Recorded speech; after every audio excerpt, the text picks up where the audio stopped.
Bonsoir les nouveaux élèves du deuxième bac PC et deuxième bac SVT et les filières techniques aussi. On va continuer toujours avec le premier chapitre, c'est le chapitre de la limite et la continuité. Dans la première partie, on a cité les capacités attendues ainsi que le sommaire de ce chapitre. Dans la deuxième partie, on a traité la continuité en un point. Maintenant, on va passer à la continuité sur un intervalle. Alors, continuité d'une fonction en un point et la continuité sur un intervalle. Cette partie est consacrée à la continuité sur un intervalle. Donc, la définition. On dit que f est continu sur un intervalle ouvert i s'il est continu sur chaque point de cet intervalle. C'est logique. Mais on dit que f est continu sur un intervalle fermé AB s'il est continu sur l'intervalle ouvert AB et continue à droite au point A et continue à gauche au point B. C'est-à-dire, pour montrer la continuité sur un intervalle fermé, c'est plus compliqué que sur l'intervalle ouvert. Donc, remarque, si un intervalle est demi-fermé ou bien demi-ouvert, par exemple, on va définir de la même façon la continuité sur les intervalles AB fermé du côté de B et ouvert du côté de A, l'intervalle AB fermé du côté de A et ouvert du côté de B. Par exemple, sur le premier intervalle, pour que la fonction soit continue sur cet intervalle, il faut que f soit continue sur l'intervalle ouvert AB et à gauche en B. Dans le deuxième intervalle, la fonction f doit continuer sur l'intervalle ouvert AB et à droite en A. Dans le troisième intervalle, la fonction doit être continue sur l'intervalle ouvert A plus l'infini et à droite en A. Pour l'autre, c'est déjà ouvert, donc on doit montrer que tout simplement que la fonction est continue sur cet intervalle. La même chose pour le dernier intervalle et l'avant-dernier. La fonction doit être continue sur l'intervalle ouvert moins l'infini A et à gauche en A.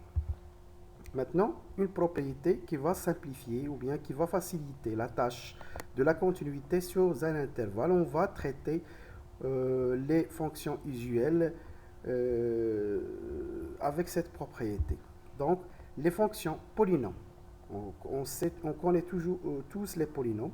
Les fonctions polynômes, les fonctions rationnelles. Les fonctions rationnelles, ce sont des fonctions qui s'écrivent sous forme d'une fraction de polynôme sur un polynôme. Polynôme sur polynôme, c'est une fonction rationnelle. Et la fonction racine de x, la fonction cosinus de x, la fonction sinus de x sont tous des fonctions continues sur chaque intervalle de ces domaines de définition. C'est-à-dire, pour savoir les intervalles où ces fonctions sont continues, il suffit de calculer leur domaine de définition. Le domaine de définition se compose des intervalles dont la fonction est continue. Une remarque, la restriction d'une fonction continue est une fonction continue. C'est quoi la restriction? Par exemple, si on a une fonction qui est définie sur R, mais elle n'est pas continue sur R tout entier. On pourra définir une fonction g qui est aussi f, c'est la même chose que f, mais on va définir cette fonction sur un intervalle de R, tel que la fonction soit continue sur cet intervalle. Par exemple, si on a la fonction racine de x, la fonction racine de x, c'est une fonction définie sur l'intervalle ouvert 0 plus l'infini, et elle est continue sur cet intervalle. On pourra définir la même chose, la fonction racine de x, mais sur l'intervalle, par exemple, 3 plus l'infini. Ça veut dire que la fonction g, qui est la restriction de la fonction f sur l'intervalle 3 plus l'infini, ce qui veut dire que g c'est f, mais sur l'intervalle 3 plus l'infini. Exemple, pour étudier la continuité de cette fonction sur R, la fonction f telle que f de x égale x au carré moins x, c'est la restriction de f. X au carré moins x, c'est la restriction de f sur l'intervalle 0 plus l'infini.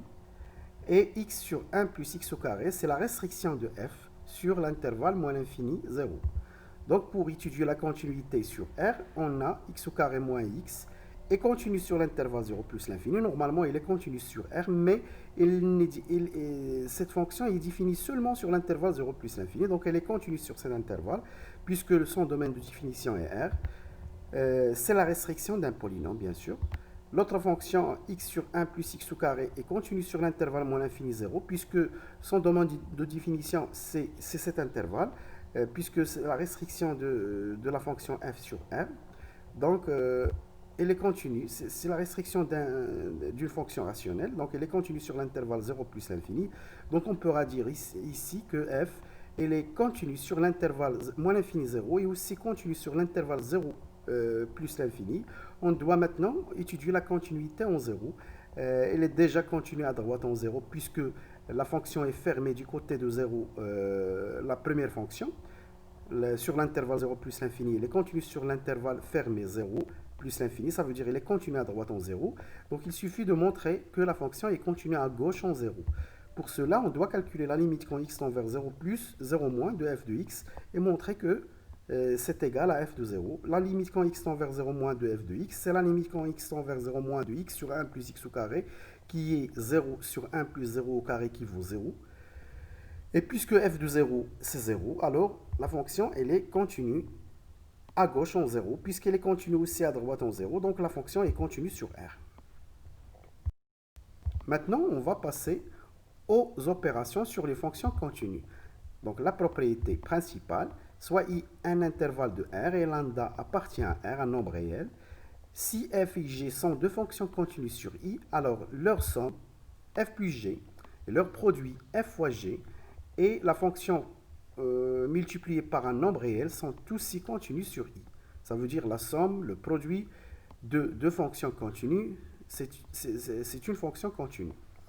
Ainsi que le produit d'une fonction continue ou bien le produit d'une fonction continue avec un nombre réel, c'est une fonction aussi continue.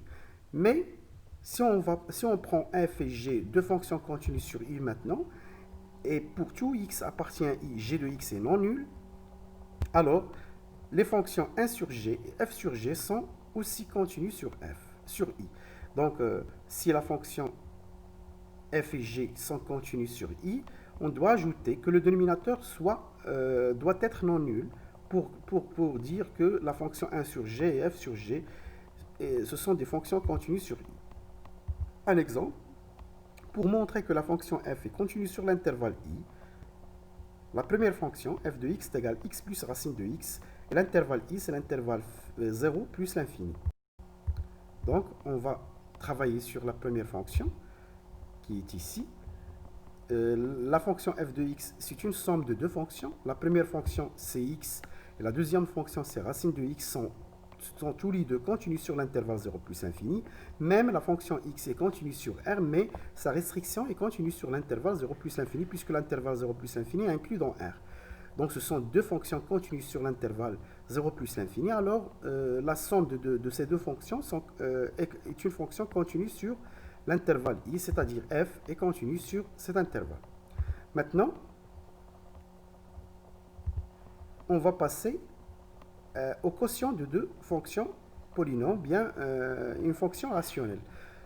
Donc, x au carré plus 1 est une fonction continue sur R, c'est un polynôme. La même chose, x au carré plus 2, c'est une fonction continue sur R aussi, c'est un polynôme. Alors, il suffit d'ajouter que le dénominateur x au carré plus 2 est différent de 0 sur R, et c'est le cas. Alors, ces conditions nous permettent de dire que f est continu sur R. Maintenant, on va passer à f de x égale tangente x. Tangente x, c'est sinus x sur cosinus x. Pour que la fonction f soit continue sur l'intervalle moins pi sur 2 pi sur 2, il faut que la fonction sinus de x et la fonction cosinus de x soient continues sur cet intervalle, et cosinus de x doit être différent de 0 sur cet intervalle. Donc sinus et cosinus sont continus sur l'intervalle moins pi sur 2 pi sur 2, et on a, quel que soit x appartient à cet intervalle, on a cosinus de x est non nul, parce que cosinus de x s'annule seulement en pi sur 2 et moins pi sur 2. L'intervalle ici est ouvert des deux côtés, donc cosinus de x est différent de 0 sur cet intervalle. Ces conditions nous permettent de dire que f est continu sur l'intervalle moins pi sur 2, pi sur 2. Maintenant, on va passer au troisième exercice de ce cours. Soit f, la fonction numérique définie sur R par f de x, c'est x plus a sur l'intervalle moins l'infini 1, et 2x moins 3 sur l'intervalle 1, 3, et bx plus 1 sur l'intervalle 3 plus l'infini. On veut déterminer les deux nombres a et b pour que la fonction f soit continue sur R. Donc, on a comme donné que f est continue sur R. Donc, puisqu'elle est continue sur R, alors elle est continue sur l'intervalle ouvert moins l'infini 1, et sur l'intervalle ouvert 1, 3, et sur l'intervalle ouvert 3 plus infini, ainsi qu'elle est continue en 1, et elle est continue en 3. Donc, on commence la correction. F est continue sur R, alors en particulier, elle est continue en 1. Puisqu'elle est continue en 1, alors la limite quand x tend vers 1 plus de f de x égale la limite quand x tend vers 1 moins de f de x égale f de 1 selon la définition de la continuité en un point. Donc on calcule la limite quand x tend vers 1 moins de f de x. Lorsque x tend vers 1 moins, ça veut dire x est inférieur strictement à 1. Donc on doit choisir x plus a, donc égale la limite quand x tend vers 1 moins de x plus a. On remplace x par 1 et on trouve 1 plus a. Maintenant, la limite quand x tend vers 1 plus de f de x, on va prendre, puisque x est supérieur à 1, donc on va prendre la fonction de x moins 3. On remplace par 1 et on trouve moins 1. Donc puisque la fonction f est continue en 1, alors 1 plus a égale moins 1. La même chose, f de 1 c'est moins 1. Donc puisque la fonction est continue en 1, alors la limite quand x tend vers 1 moins de f de x égale la limite quand x tend vers 1 plus de f de x égale f de 1, c'est-à-dire 1 plus a égale moins 1, d'où a égale moins 2.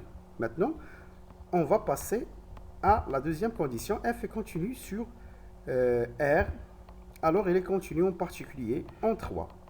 Donc la limite quand x tend vers 3 plus de f de x égale la limite quand x tend vers 3 moins de f de x égale f de 3. La limite quand x tend vers 3 plus de f de x, c'est-à-dire x supérieur strictement à 3, donc on doit prendre bx plus 1. On remplace par 3 et on trouve 3b plus 1. Maintenant, la limite quand x tend vers 3 moins de f de x, on va prendre la fonction de x moins 3, on remplace par 3. 2 fois 3, c'est 6. 6 moins 3, c'est 3. Et f de 3, bien sûr, c'est 3. Donc, pour que la fonction soit continue en 3, il faut que 3b plus 1 égale à 3. C'est-à-dire 3b égale 2, d'où b égale 2 sur 3. Donc, pour que la fonction f soit continue sur R, il faut que a égale moins 2 et b